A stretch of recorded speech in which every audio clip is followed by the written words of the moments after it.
जैसे जैसे हम आगे बढ़ रहे हैं, अपने आप को जान रहे हैं, पहचान रहे हैं और अपनी कंडीशनिंग से बाहर आ रहे हैं, अपने हायर सेल्फ को समझने लगे हैं। और प्रतिदिन हमें ये अभ्यास करना है कि हम स्वयं में छोटे नहीं हैं, क्योंकि हम एक प्रैक्टिस हमारी बन जाती है बचपन से बड़े होने तक। और शायद पिछली जो हमारे पूर्व जन्मों की बातें भी हैं, वो भी हमें ये सिखाती हैं कि तुम अ, अपने आप में छोटे हो, बड़े नहीं हो। क्योंकि हमें समाज चारों तरफ से यही बताता है कि आप एक जब काम करते हैं, आप जॉब करते हैं, तो आप जॉब के साथ चिपक जाते हैं। आप घर में कोई काम करते हैं, तो आप घर में चिपक जाते हैं। और हम पढ़ाई करते हैं, डिग्रीज़ हासिल करते हैं, तो हम डिग्री के साथ चिपक जाते हैं। आत्मा की कोई भाषा नहीं होती। आत्मा की भाषा है सिर्फ प्रेम। आत्मा की भाषा है सिर्फ करुणा। आत्मा की भाषा है सेवा।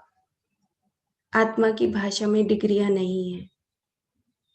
आत्मा की भाषा में जॉब भी नहीं है, कैरियर नहीं है, एम्बिशंस नहीं है। आत्मा की भाषा है कि जिसमें आप अपने आप के साथ जुड़ते हैं, आप संतुष्ट होते हैं, खुश होते हैं। और शायद हमारी जो एजुकेशन है, उसमें ये चीज़ अभी मिसिंग है कि हम अपने आप से दूर चले जाते हैं, फिजिकल लेवल पर जीने लगते हैं। अपने आप से दूर जाकर हम बिखर जाते हैं, दूसरों से सहायता मांगना चाहते हैं। छोटी-छोटी चीज़ों पर हम सोचते हैं कोई हमारी आकर मदद कर दे। क्यों? क्योंकि हमें बचपन से ये चीज़ नहीं सिखाई जाती। क्यों नहीं सिखाई जाती? क्योंकि हम अपनी यादों में हम सब किन चीज़ों को भर रहे हैं? किन चीज़ों से हम अपना चित्त बनाते हैं बचपन से बड़े होने तक पढ़ाई, डिग्रियाँ, जॉब, पैसा, घर। अब यही चीज़ें अगर हमारे बार-बार हम रिपीट करते हैं, तो आत्मा तो कहीं हमारी दिखाई भी नहीं देती। उसके ऊपर इतनी सारी परतें चढ़ चढ़ जाती हैं। तो कसूर तो किसी का भी नहीं है, सिर्फ़ इतना ही है कि जो जागता जाए वो दूसरे को जगाता जाए। जो खुद में जाग गया कि समझ आ गई कि आत्मा की जो भाषा है, वो प्रेम होती है। एक बार प्रेम से बोलने के बाद हम कितना खुश होते हैं। जीवन भर वो पल हमें याद रहता है, हम भूल नहीं सकते। छोटी से छोटी चीज़ अगर हम प्यार से करते हैं, तो वो याद रहती है। और अगर हम क्रूरता करते हैं, गुस्सा करते हैं, कड़वाहट रखते हैं, उससे हमारी बॉडी का सब स्ट्रक्चर खराब हो जाता है।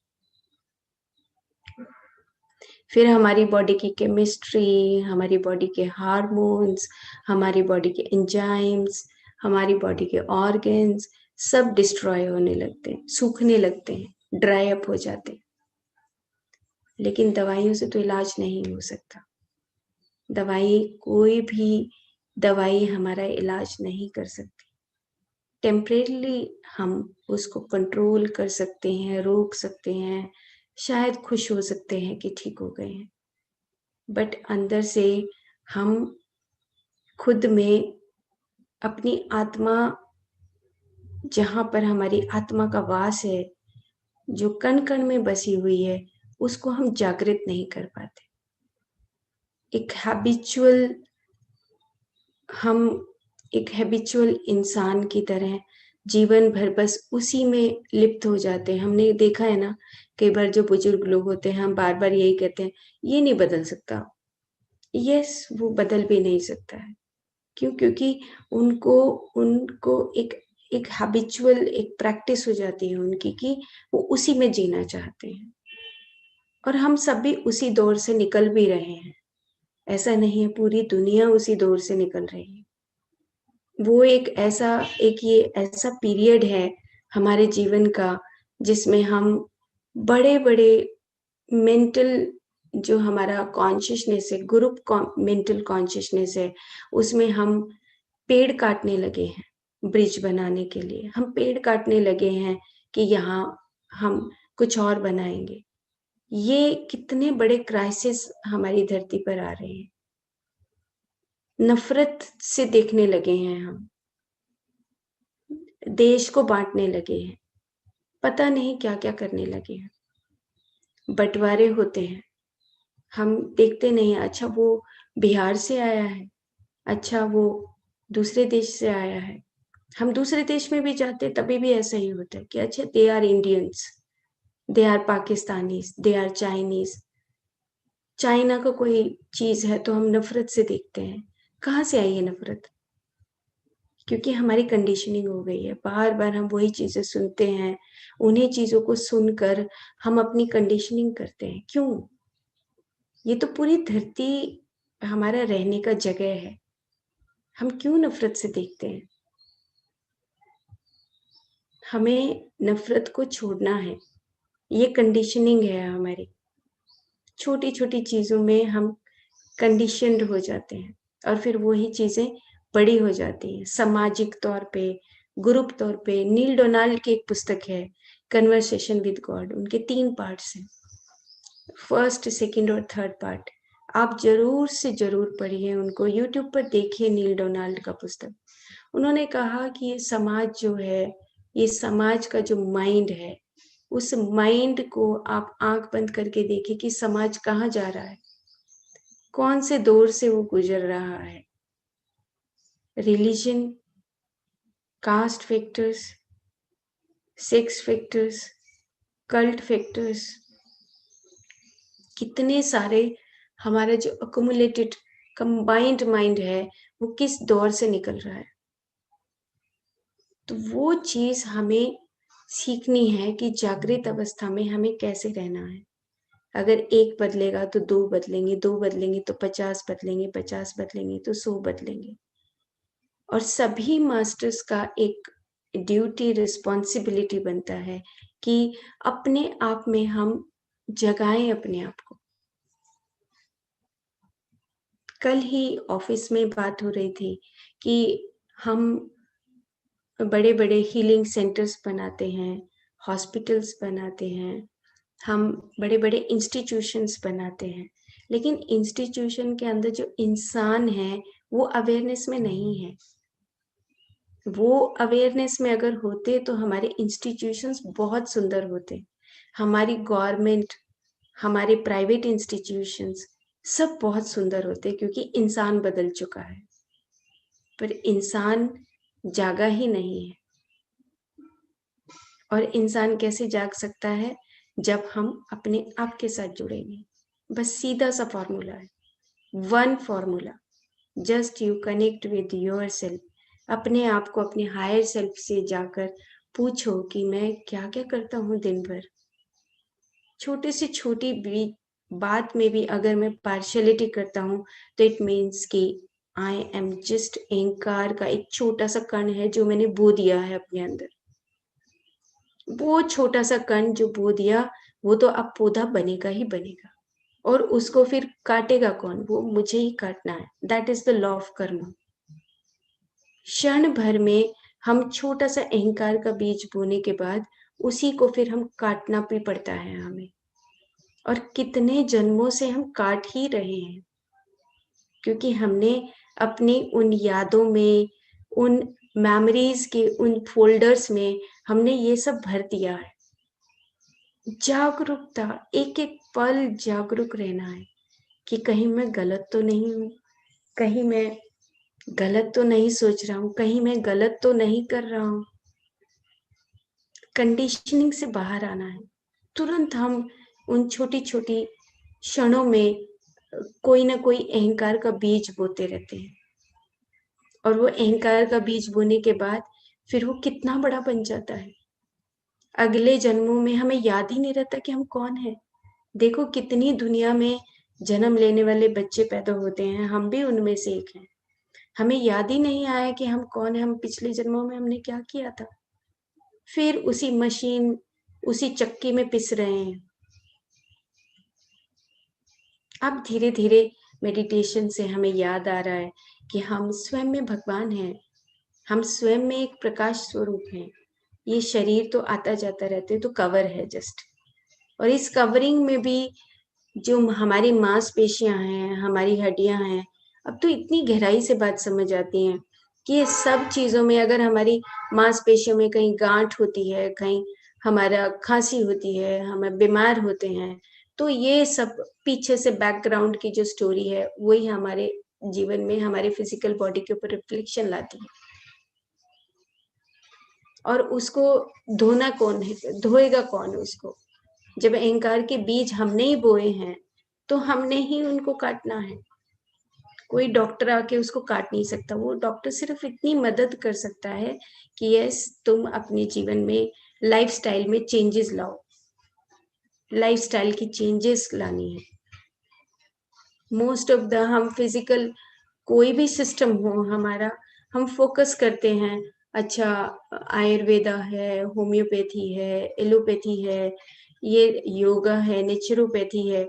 हम सब सोचते हैं कि शायद खाने की वजह से ऐसा हुआ है, शायद हम जब खेत में कोई फसल उगाते हैं तो वहां पर हम पेस्टिसाइड्स डालते हैं। कौन जिम्मेवार है ये पेस्टिसाइड डालने का? कौन जिम्मेवार है कि ये पशु सड़क पे जा रहे हैं? कौन? पशु घर में थे, अभी सड़क पर हैं।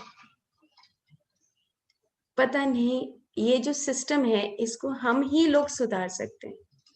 बस सिर्फ इतना है कि हम अपनी आत्मा के प्रति जागृत हो जाएं कि हम स्वयं में भगवान हैं और मेरे सामने वाला भी भगवान है। तब हम ये बात समझ पाएंगे। छोटी से छोटी चीज में भी हम उस चीज को देखें कि हाँ, उस जीव में वो आत्मा है।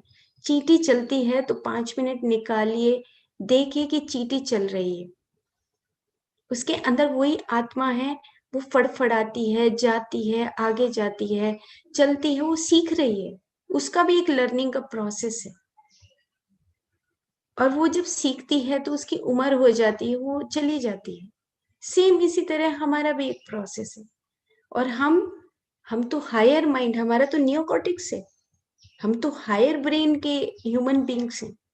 हम लिम्बिक ब्रेन नहीं है कि हम just we are not animals now. हमारा तो हायर ब्रेन है। यहाँ पर हम जैसे ही सांस लेते हैं अपने साथ कनेक्ट होते, अपने हायर सेल्फ के साथ कनेक्ट होते। उनके पास वो अभी पावर आई नहीं है, लेकिन वो एनवायरमेंट के कॉन्शियसनेस से उनके पास इतनी स्ट्रांग पावर है कि अगर चींटी काटती है तो हमें पेन होता है। उसको पता है कि तुम मुझे तकलीफ दोगे तो मैं काट जाऊंगी। उनके पास एनवायरमेंट नेचर की पावर है। हमारे पास नियोकॉर्टेक्स की पावर है। इंडिपेंडेंट इंडिविजुअल सोल है हम इंडिपेंडेंट सोल हैं, जो चाहे कर सकते हैं। तो हमें जागना है, अपने आप को उन कंडीशन से बाहर लाना है। जो काली माँ का संदेश है उसको हम कल और ज्यादा डिटेल में पढ़ेंगे, आज टाइम हो गया है। काली माँ के कुछ संदेश हैं। उन्होंने कहा कि do not run from pillar to post. अपने आप से दूर मत भागने की कोशिश करो। अपने आप से दूर जाने का मतलब क्या है? फोन के ऊपर लगे हुए हैं, अपने आप से दूर हैं। व्हाट्सएप पे लगे हुए हैं, अपने आप से दूर हैं।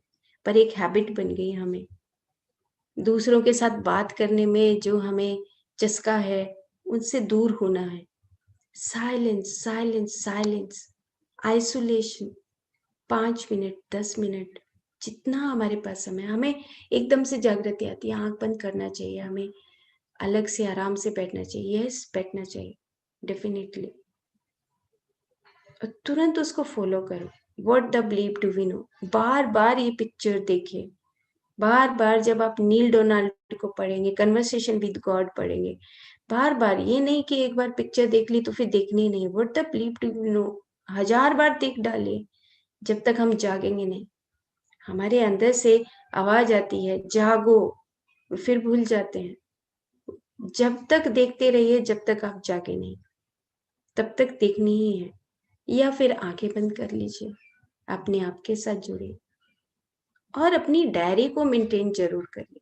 100% diary is very very important. आप उसमें लिखिए कि एक सिर्फ यही लिखिए कि आज 20 तारीख है, आज 20 तारीख में मेरे को लिखना है कि आज मैंने क्या किया, बस मैंने भगवान जैसा कौन सा काम किया। किताब की बात नहीं है, मंत्रों की बात नहीं है, स्टेज के ऊपर बोलने की बात नहीं है। अहम ब्रह्मास्मि, नो वे। जब तक हमारे खून में नहीं टपकता हो, जब तक हमारे भावों में अहम ब्रह्मास्मि नहीं आता। मदर टेरेसा कहीं सड़क पे किसी बीमार बच्चे को फटाक से उठा लेना, यही नहीं आया कि उनकी मेरे को इन्फेक्शन हो जाएगा, मेरे को ये प्रॉब्लम हो जाएगी, मैं बीमार हो जाऊंगी। नो वे। डायरेक्ट डायरेक्ट ब्लीप, जो अंदर से आया फॉलो किया। और यही काली माँ कहती है, फ्लो इन, फ्लो इन। आप तुरंत तुरंत वही करिए जो आपके अंदर से आ रहा है।